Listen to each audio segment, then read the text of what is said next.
Welcome to The Explainer, where we break down complex topics into clear, actionable guides. Today, we're tackling a really common question. Why do your legs feel weak one day and tight the next? We're going to transform insights from MS specialist Dr. Gretchen Hawley into a simple guide you can use to understand and manage your leg muscles, starting right now. So, if you live with MS, you know it's often called the snowflake disease, right? Because it's just so different for every single person. But there are some really common patterns. And that feeling, you know the one, your legs feel like jelly one day and then super tight and stiff the next. Well, we're going to get to the bottom of exactly why that happens. Okay, so here's our plan for today. First, we'll look at the MS muscle puzzle. Then, we'll rethink what strength really means with neuroplasticity. We'll target the hip flexors, then the quads and hamstrings, and finally, we'll pull it all together into your own neuro exercise blueprint. All right, let's dive into our first section, the MS muscle puzzle. Now, to really get results, we've got to start with a huge shift in how we think about this. Because the problem, it isn't where most of us think it is. And here it is, the big idea from Dr. Gretchen Hawley. She says we often think that the problem is in the muscle. The problem actually originates in the neural pathway. So what does that really mean? It means the issue isn't your muscle tissue itself. It's the communication line, that signal from your brain to the muscle. And hey, if you've ever been frustrated because traditional strength exercises just aren't cutting it, this is probably why. Okay, so if the problem is in the wiring, it makes sense that the solution is in, well, rewiring. And that brings us to our second big idea, rethinking strength through neuroplasticity. This is the real key to making progress. So, what on earth is neuroplasticity? It's your brain's amazing ability to change and adapt. It can strengthen the pathways it already has, or it can build totally new ones. It's kind of like rebuilding a superhighway to your muscles. Your brain is a master problem solver. When one road is blocked, it finds a detour. And tapping into this neuroplasticity is exactly how we can actively retrain that brain-to-muscle connection. That's how we're going to improve strength and cut down on that tightness. But to make this whole neuroplasticity thing work for us, we need to throw out the old no pain, no gain rulebook. The new principles are different. Quality of movement is way more important than how many reps you do. Consistency is everything. You want to start in easy, modified positions. And listen to this one. Easier is not cheating, it's actually smarter. Why? Because the goal is repeating a good, high-quality movement over and over.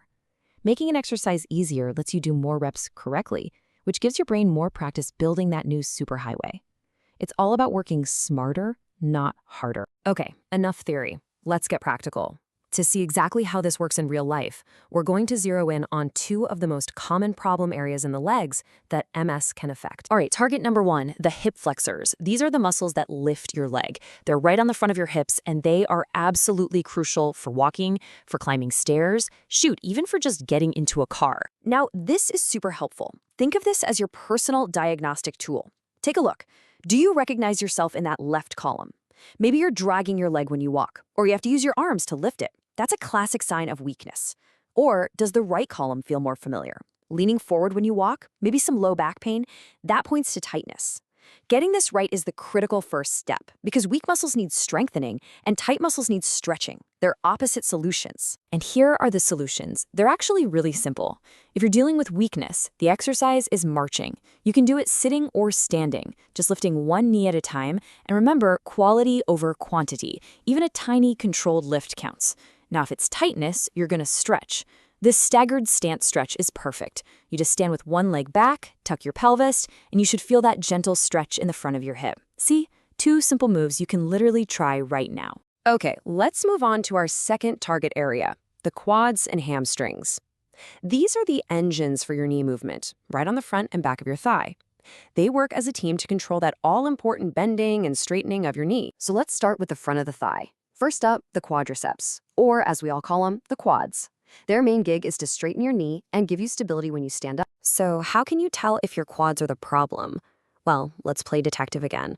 Weakness often feels like your knee is just unstable. It might buckle or even lock backwards, what's called hyperextension. Tightness, though, that feels more like someone's hitting the brakes on your leg. It just feels stiff and makes it really hard to bend your knee. All right, now let's flip it around to the back of your thigh. We're talking about the hamstrings, and their main job is the opposite of the quads.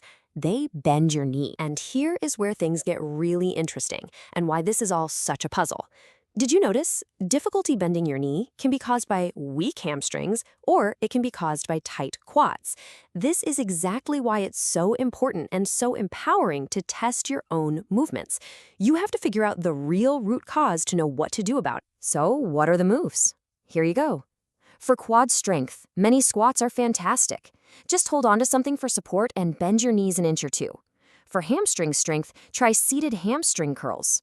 While sitting, just slide your heel back and feel that muscle on the back of your thigh engage. And for tightness in either muscle group, well, targeted stretches are your best friend. Simple, effective, and targeted right where you need it. Woo! We have covered a lot of ground. So now let's put it all together. Let's wrap this all up into a simple, powerful action plan. Your neuro exercise blueprint that you can start using today. Okay, this table right here, this is your cheat sheet. This is the whole strategy in a nutshell. Remember the big four. 1. Quality over quantity. Focus on good, controlled form. 2. Start easy. Modify the exercises so you can do lots of good reps, because that's what builds those neural pathways. 3. Focus on your problem areas. Test yourself and then stretch or strengthen what's actually tight or weak. And 4. Consistency is king. Seriously, a few minutes of practice every day is way more effective than one long, exhausting session once a week. So there you have it. You now have the knowledge and the tools to really take control and make a difference in how your legs feel and how they function. You understand the why behind it all. The only question left is, what is one movement you will practice today to start strengthening those neural pathways?